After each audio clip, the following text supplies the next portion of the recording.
I think for local governments and national governments, while going through the process of planning for actions for sustainable development, it's quite important to be able to incorporate their priorities in their decision making.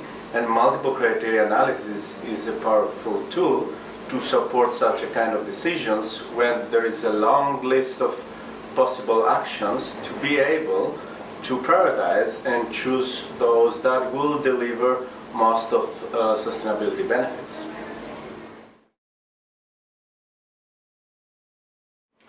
I think multiple criteria analysis is quite a complementary approach to cost-benefit analysis.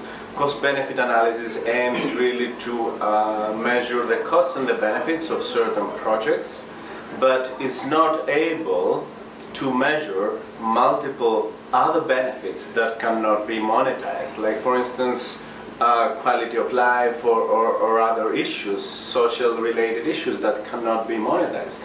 Therefore, multiple criteria analysis is the right approach in order to be able really to incorporate this large range of possible multiple aspects of sustainability that cost-benefit cannot really take into account. And I think those two approaches could be used in a very complementary way. For instance, the outcomes of the cost-benefit analysis could be a criterion in multiple criteria analysis. So somehow the results of cost-benefit could be integrated in the multiple criteria analysis approach, which is also a more participatory method comparing to cost-benefit. So it really incorporates different stakeholders' views in the decision making.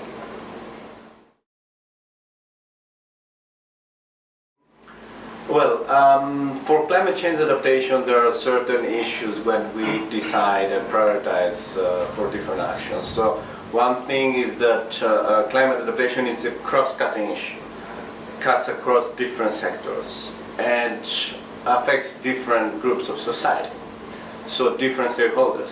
So therefore, again, this participatory element that multiple criteria analysis incorporates is an appropriate approach really to take into account all these different views of different stakeholders that will be affected by future climate impacts, and therefore take their views into account when deciding on the type of actions, climate change adaptation actions, to be taken. That's one example. Another example is also the issue of uncertainty.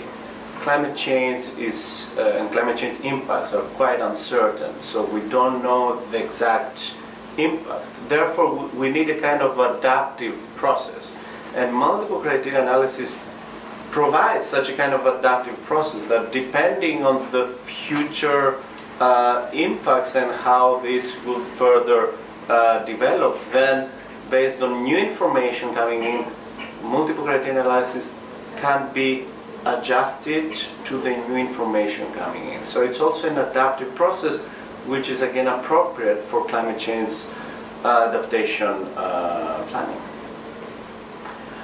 In practice, we see that multiple criteria analysis has been used in supporting national governments to develop national adaptation program of actions. And I think when national governments now aim really to develop sustainable development actions, sustainable development planning, sustainable development plans to achieve the SDGs, I think there is really an opportunity for them to apply and use such a kind of decision-making prioritization process, and that would support them to prioritize their actions that will achieve different sustainable development goals, but also illustrate synergies and trade-offs between different sustainable development goals. Therefore, I see a great opportunity for national governments using such a kind of approach, but also for local governments that they want as well to go through their prioritization process for selecting actions that will achieve multiple SDGs.